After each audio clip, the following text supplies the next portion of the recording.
काही लोकांनी, कादंबरीत बहुतेकांनी, कविता, कथा, कीर्तन सगळ्या प्रक्रियेत चाललं. शिवाजी महाराज खरंच कसे होते आणि शिवाजी महाराजांच्या जयंती साजरी करण्याच्या पाठीमागचा उद्देश काय, हे जर आपण सगळेजण साकल्याने समजून घेऊ. मित्र, अभिनिवेशानं भाषण करून लोकांच्या भावना भडकवणं हा माझा धंदा नाही. मी एक विचार असा करतो की एखाद्या महापुरुषाला समजून घ्यायचंय.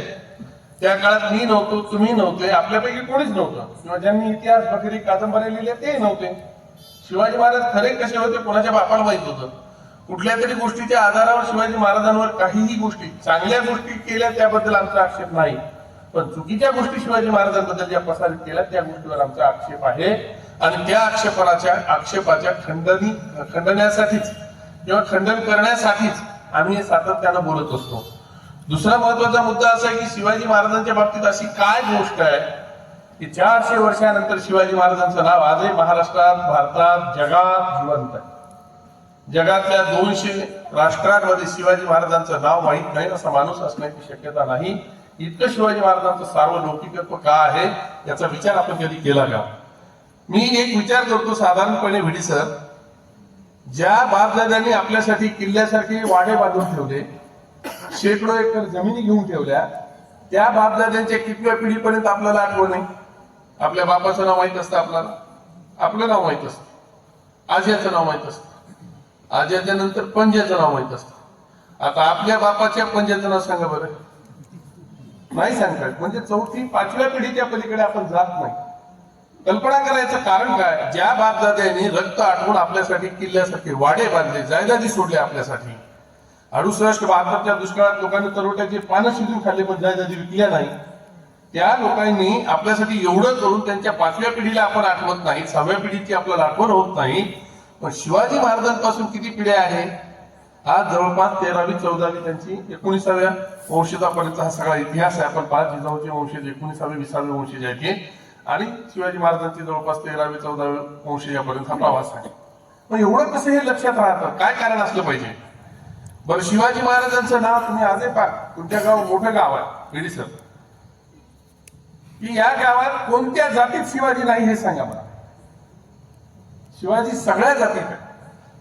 मग का शिवाजी हिंदू दाखवला जातो, मुसलमानांचा द्वेष्टा दाखवला जातो? आपण हा जर विचार केला तर याच्या पाठीमागची जी काही कारण मीमांसा आहे ती अत्यंत चुकीच्या पद्धतीने.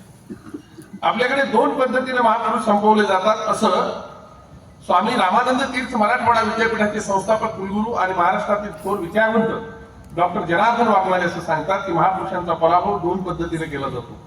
एक, की त्यांच्या विचाराचं विकृतीकरण करून, आणि 2, अभिनिवेशानं त्यांचे विचार विकृतपणे मांडून.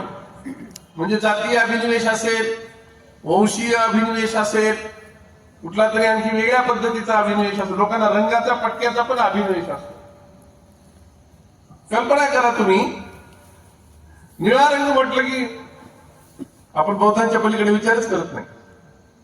काय हिरवा रंग म्हटलं की मुस्लिमच विचार करतो. केसरी भगवा रंग ज्याला काय म्हणतात तुम्ही, त्याला हिंदूचाच विचार करतो. मला असं वाटतं बौद्ध धर्माची स्थापना महात्मा गौतम बुद्धांनी केली. त्याचं पुनरुज्जीवन बाबासाहेबांनी 1956ला केलं. मग त्याच्या आधी निळा रंग कोणाचा होता? बुद्धाच्या जन्माआधी, असं म्हणता येईल की आपल्याला? हे अत्यंत चुकीच्या पद्धतीने मांडणी केलेले प्रकार आहे. इस्लाम कधी इथं आले, त्यांचा रंग हिरवा होता, त्यांनी हिरवा रंग स्वीकारला. मग त्याच्या आधी सृष्टीचा रंग हिरवा होता, तो कोणाच्या मालकीचा होता? हा विचार कधी केला का आपण? कुठल्याही जातीतल्या माणसाचं रक्त कापलं की लालच निघतं, ही भूमिका जर आम्ही लक्षात घेतली तर मग हिंदू धर्माच्या जन्मस्थानाबद्दल, उगमस्थानाबद्दल, ग्रंथांबद्दल अनेक प्रश्न आहेत. त्या प्रश्नांच्या खोलात आपला जाणं विषय नाही. पण कृपा करून एखादी गोष्ट काळाच्या पलीकडची 400 वर्षापूर्वीच्या व्यक्तीला समजून घेत असताना पूर्वग्रहाची जळमट आधी झटकून टाकू, काढून टाकू आणि निखळपणे शिवाजी महाराज कोण होते समजून घेऊ. हा एक भाग झाला.